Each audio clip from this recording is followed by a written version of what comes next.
I would just like to thank Blake Lively and Justin Baldoni for keeping me fed and the views coming in over the holidays. I don't mind working hard, and these two are making me work overtime.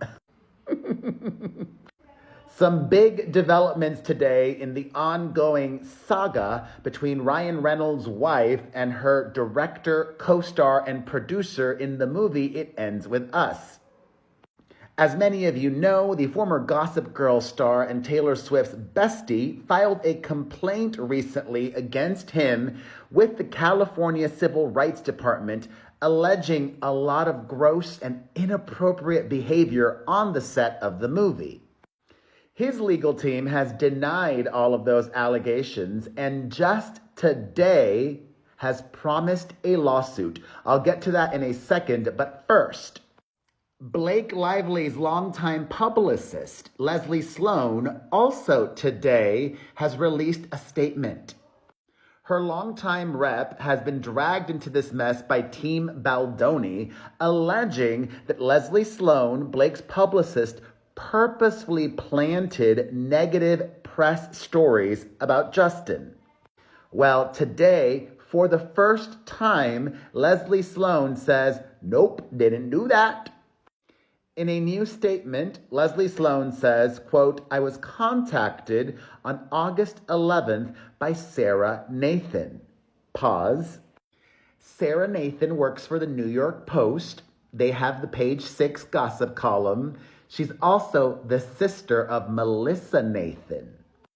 That's a name that might ring a bell. Melissa Nathan is Johnny Depp's former crisis PR expert that was hired by Justin Baldoni to orchestrate the alleged smear campaign against Blake Lively.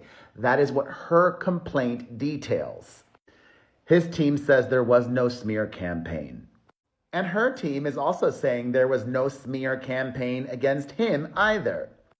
Leslie Sloan's statement continues, I was contacted on 8/11 by Sarah Nathan, parentheses, Melissa Nathan's sister, forwarding an anonymous tip that Page 6 received regarding allegations of HR complaints on the set of It Ends With Us.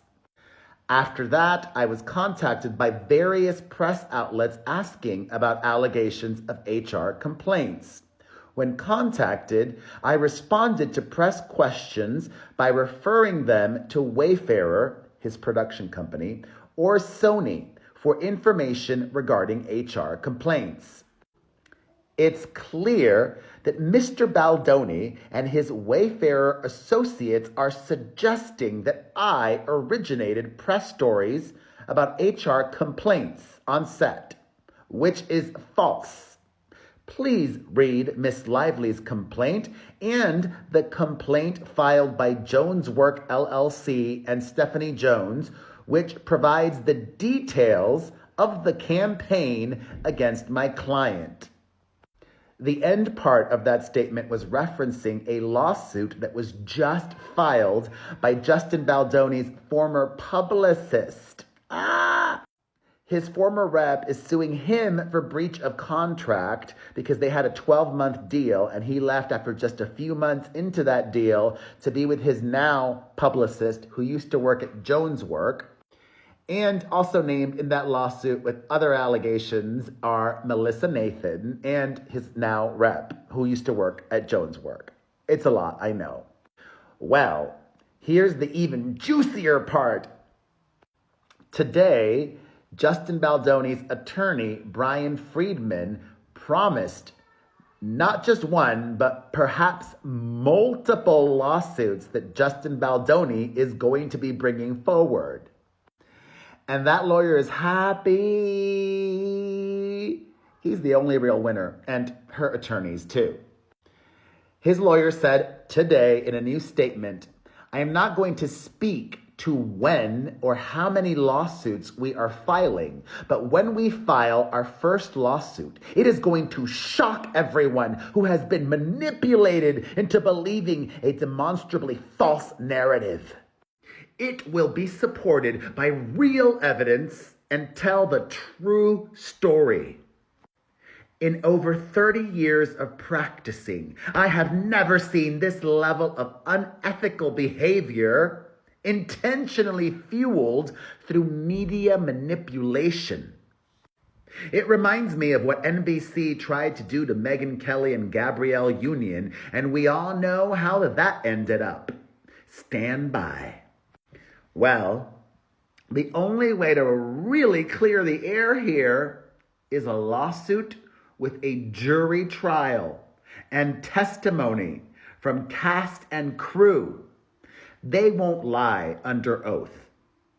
I understand remaining silent or unfollowing Justin Baldoni, but in a court of law, if you are asked to give your sworn testimony, these actors are not going to lie. The crew members are not going to lie. They're not going to be paid off to lie. It's not going to happen. The truth will come out in a trial. And I am so ready. But you know what? I don't think it'll get to a trial.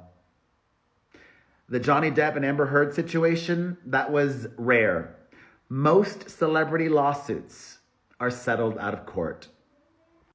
And I think the same will happen here. And I think her complaint has helped a lot to rehab her image.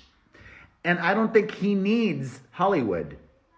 He can keep his own independent production company going, and he can self-release movies. And if all of his fans, if the public shows up to the theater and supports his independent releases, he's bypassed the traditional Hollywood system, and this has done no damage to his career. So at the end of the day, they're both going to be okay, especially while she remains married to Ryan Reynolds. If they divorce, her career might not be so great, but she'll get that divorce money and she'll be fine. Everybody's going to be fine. Everyone will be fine here. These were a lot of updates. What are your thoughts? Let me know in the comments section.